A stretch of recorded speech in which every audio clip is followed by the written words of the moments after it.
Hello, I'm Jenny Fern and welcome to my library. I'm a chaotic mechanical engineer. I'm just chaotic. Hello, I'm Jenny Fern and welcome to my library. I'm a chaotic neutral mechanical engineer who's really into permaculture and wants to talk about books. So let's talk about books. So I have a very exciting video for y'all today. Also, apologies for the weird lighting.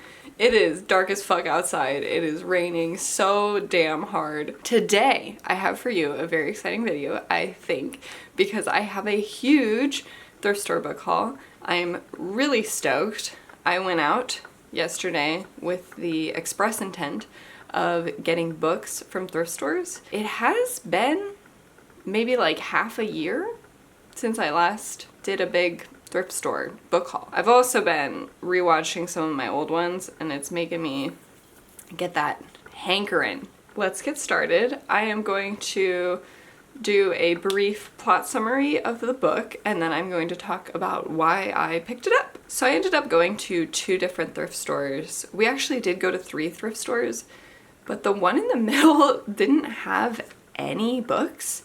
It had free Bibles and it didn't have a books section at all.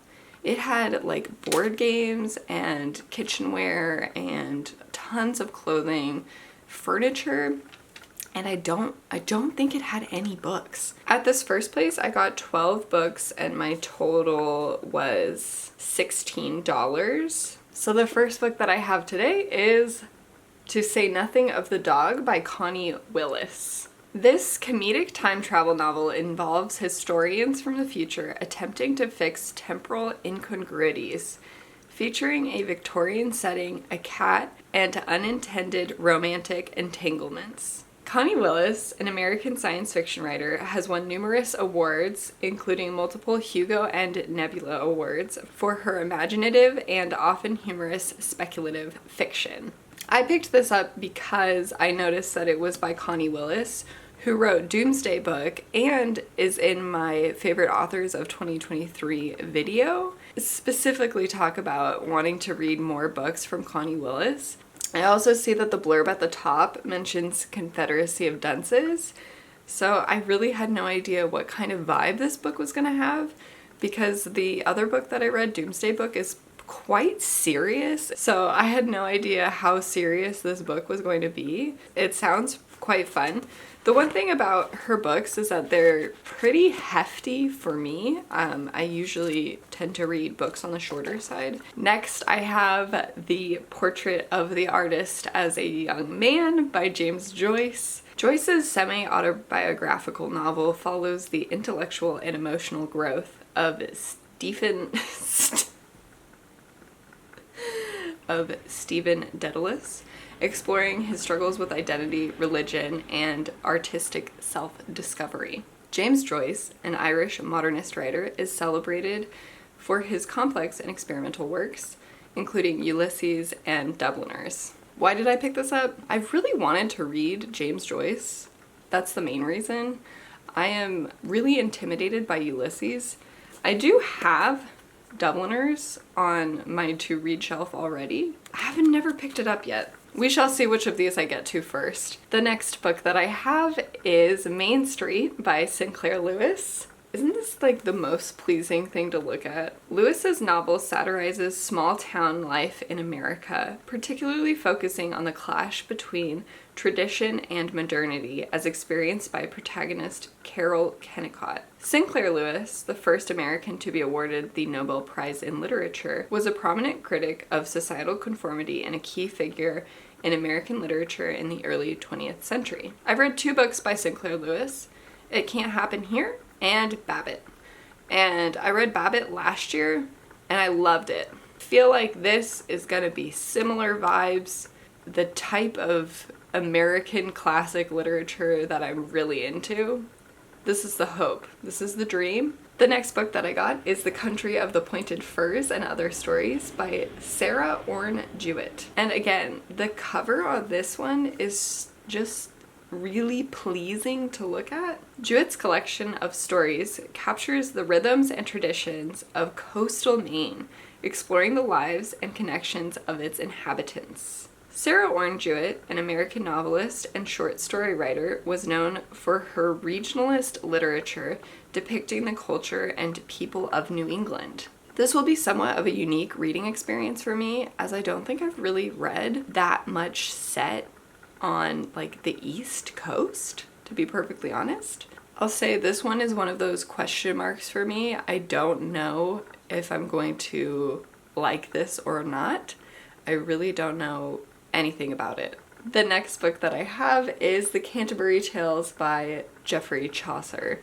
Chaucer's masterpiece presents a diverse group of pilgrims sharing stories as they journey to Canterbury, offering a vivid snapshot of medieval English society. Sounds pretty good. Geoffrey Chaucer, often referred to as the father of English literature, was a poet and author who played a crucial role in the development of Middle English literature. This font is quite small. I love these small, compact books. They're genuinely some of my favorite books to hold. So now I have a little bit of frivolity with books that I already own, but I wanted to buy these editions, and I'll very likely donate the ones that I currently have in my little free library unless I find out that these are abridged or critically different in some way. The first book I have is From the Earth to the Moon by Jules Verne.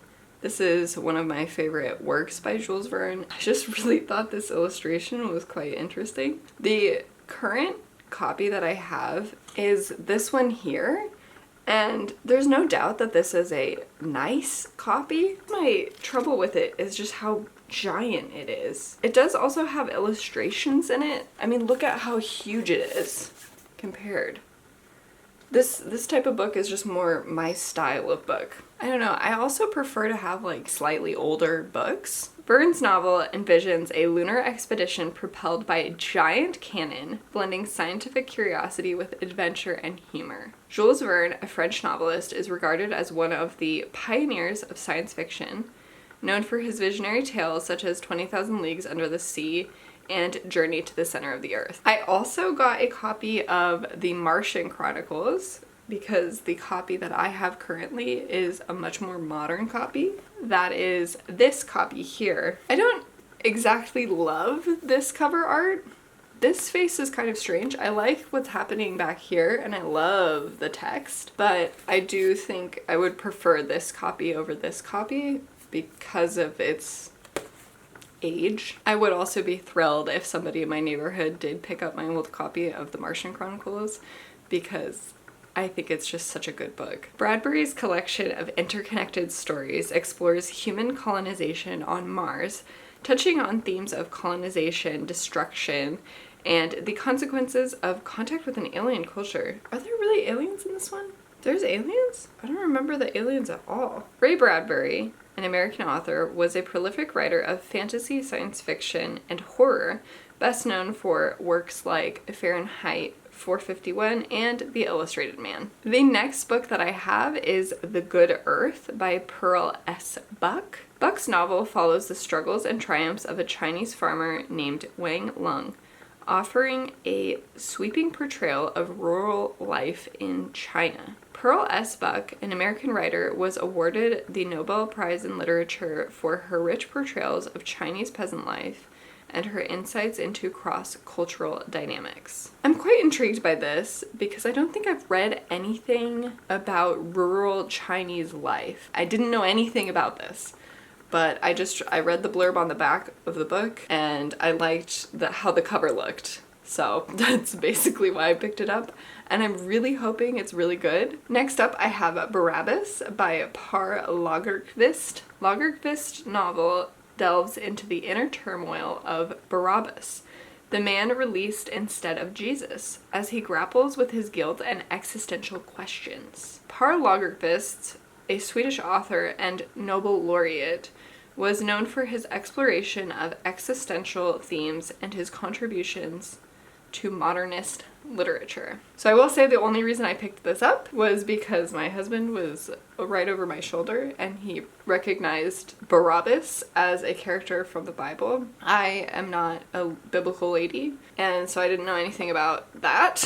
It sounded like it would be kind of interesting. I have to say, I love the cover. Yeah, anyway, hopefully this is good, even if you're not like a little Christian lady. So now we get into my expensive trade paperbacks with Spirals in Time, The Secret Life and Curious Afterlife of Seashells by Helen Scales. Scales' nonfiction work explores the fascinating world of seashells, combining scientific insights with stories of human interactions with mollusks. Helen Scales, a marine biologist and science writer, is passionate about communicating the wonders of the ocean and marine life to a broad audience. I picked this up because I really do enjoy slightly more niche, like scientific nonfiction. I like scientific nonfiction, and then the more niche it is, the better. Seashells is a little bit broad, but it's also quite niche. And imagine how much more I will know about seashells after I read this book. This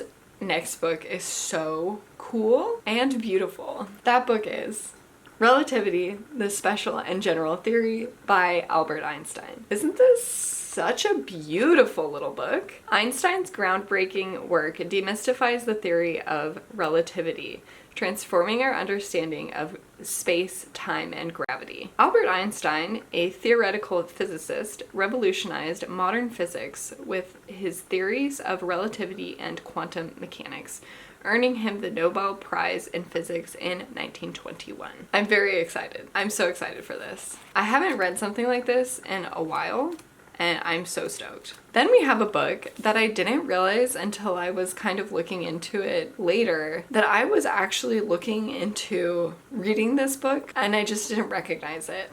That is The Thing with Feathers, The Surprising Lives of Birds and What They Reveal About Being Human by Noah Stryker. Stryker's exploration of the avian world takes readers on a global journey examining the behaviors and wonders of birds. Noah Stryker, an American ornithologist and naturalist, is known for his extensive birdwatching expeditions and contributions to the field of ornithology. So I had an idea to do a sort of self-study series where I will research topics that I'm more interested in. I was inspired after doing my bookshelf tour because so many of the books that I was covering were books that were specific to college courses. So I did courses in like Latin America or Native American studies, and I just had an idea of if I have a specific topic that I want to get more knowledgeable in, I could set up my own syllabus of books. So one of the topics I wanted to learn more about was birds and birding, and this was one of the books that I looked into reading for that self-study, which I haven't started on. So now I have this in my back pocket for whenever I want to execute on that dream. Now we are done with part 1, which was one thrift store. We will move on to the next thrift store. So for the next thrift store, I bought 12 books. Again, I think I got 12 books at the previous place as well. 10 of them were sold as 50 cents. I think those are paperbacks. And 2 of them were sold at $1.50, which I think were hardcovers. So my total was $8.50. I did also get this little ceramic heart for 50 cents that says somebody in Illinois loves you. I don't know anybody in Illinois. And I just laughed so much when I picked it up.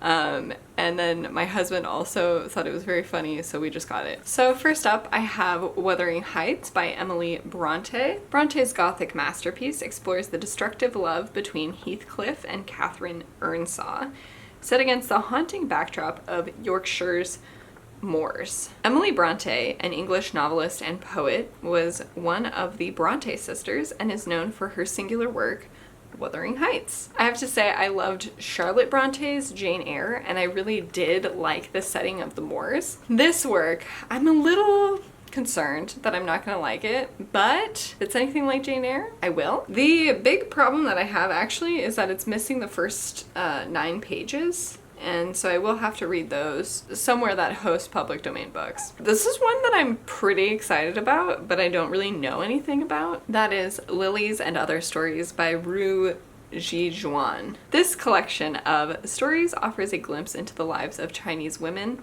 blending cultural nuances and personal struggles in evocative narratives. Ru Zhizhuan, a contemporary Chinese author, is recognized for her insightful portrayal of women's experiences and her contribution to modern Chinese literature. I just haven't read that much Chinese literature. By that, I mean, I don't think I've read any Chinese literature. That's one of the reasons why I'm so excited for this. The other reason is it's purple and it's beautiful and I love it. I just love holding this book.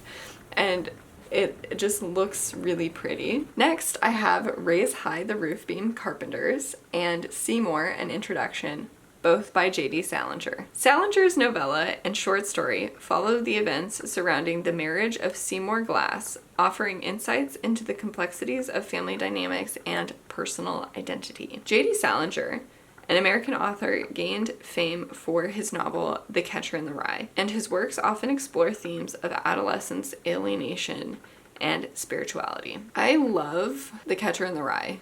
I love that book a lot. I know it's controversial because a lot of high school students hated it when they had to read it, but I loved it. And I haven't read anything else by J.D. Salinger.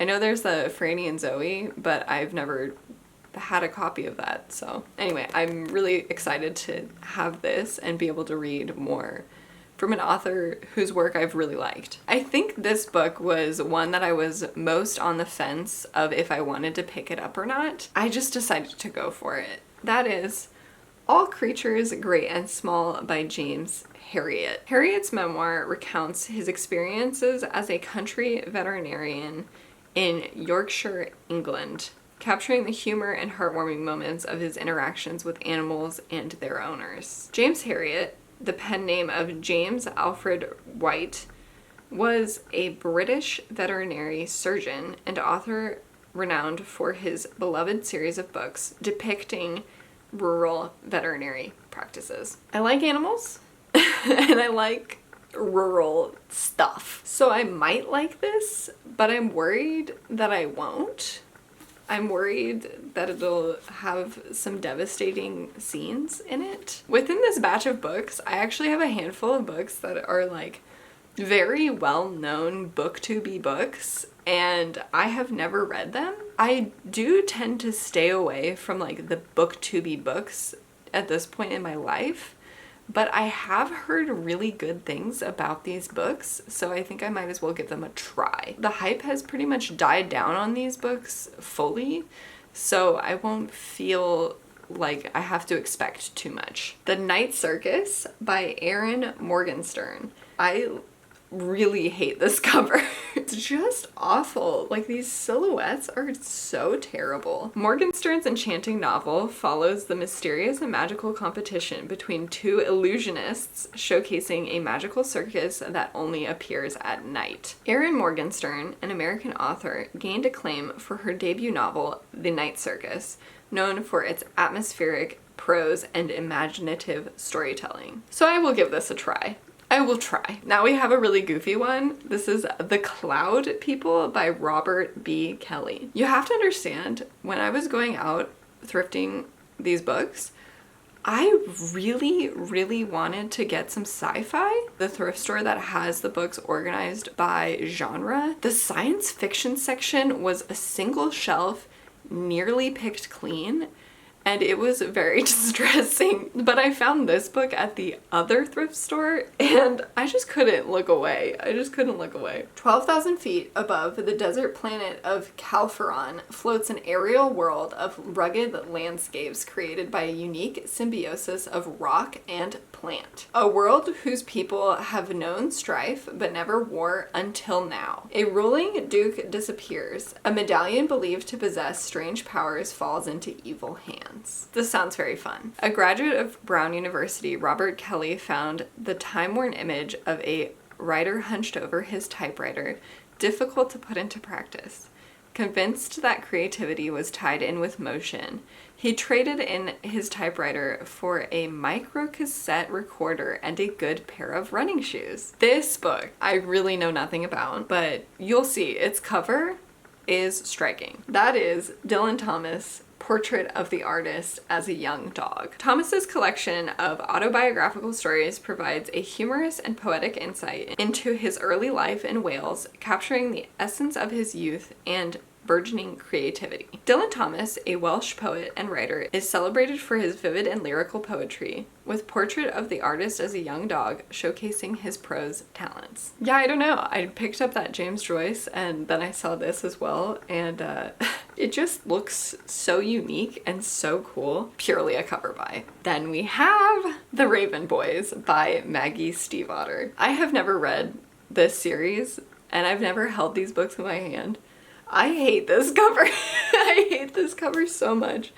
There are these like guys who are all shadowy down here. It's so awful. Stiefvater's novel follows a group of friends in search of a legendary Welsh king, intertwining supernatural elements, friendship, and the mysteries of the magical town of Henrietta. Maggie Stiefvater, an American author and artist, is known for her young adult fantasy novels, The Raven Boys, being the first in the popular Raven Cycle series. So I picked this up. I used to watch this channel years ago, and I think she loved this series, I think. And then I also saw a video recently from Emmy where she reads this book for the first time and she loved it. I was convinced. I was convinced to buy it when I saw it offered. This isn't something I would usually read right now in this stage of my life, but I've heard such good things. Then I have this beautiful looking book, No Signposts in the Sea by Vita Sackville-West. Sackville-West's novel explores themes of love and mortality as a journalist embarks on a cruise, reflecting on life and relationships during his ocean voyage. Vita Sackville-West, an English writer and gardener, was a prominent literary figure and a close friend of Virginia Woolf, known for her novels, poetry, and gardening expertise. I've never heard of this, but it sounds just cool. I don't know, I just thought this was cool. And I picked it up.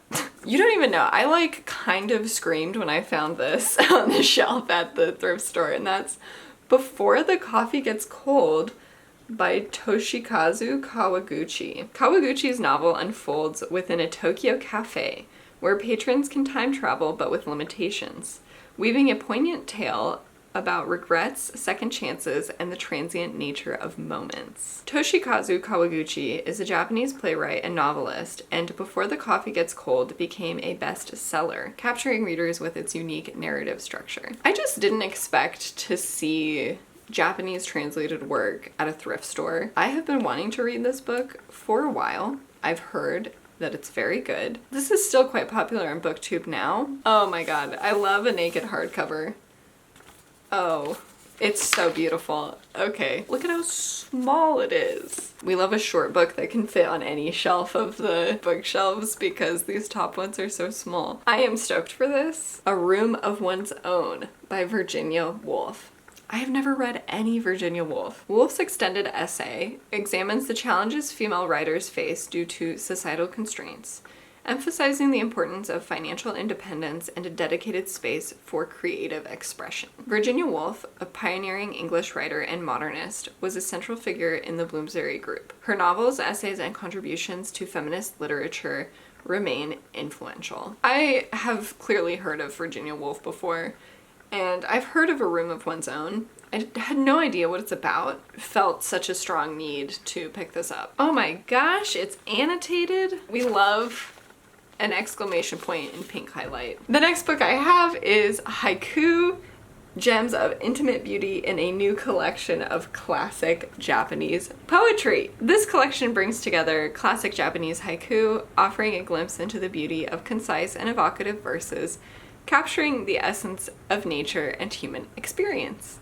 I quite like haiku. I did a month of writing a haiku every day in like 2017, 2018, and I can show some of that. Connected.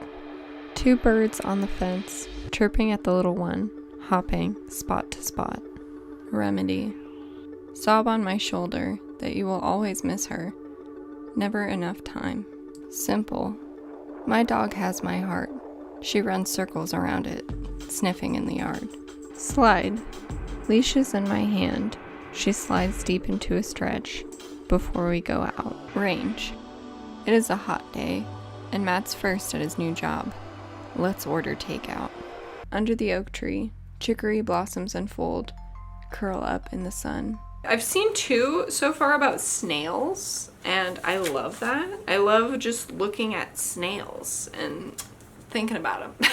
Anyway, I'm quite excited for this. Now we have the last book. Now we have the very last book, and it's one that I was a little bit on the fence about, but I think it might be good. I think it might be good, and that is The Last Lecture by Randy Pausch. Pausch's memoir, based on his famous lecture, shares his reflections on life, dreams, and achieving one's goals in the face of terminal illness. Randy Pausch, an American computer science professor, became widely known for his inspiring last lecture at Carnegie Mellon, which emphasized achieving childhood dreams. I think this will be good. I hope it's good. Now we must do the thumbnail. I'm scared. If I balance these here, I hold these. If I hold these, hopefully I'm in focus. That is all I have for today. I'm so excited. I hope you enjoyed this video. Thank you so much for watching, and I will see you again soon.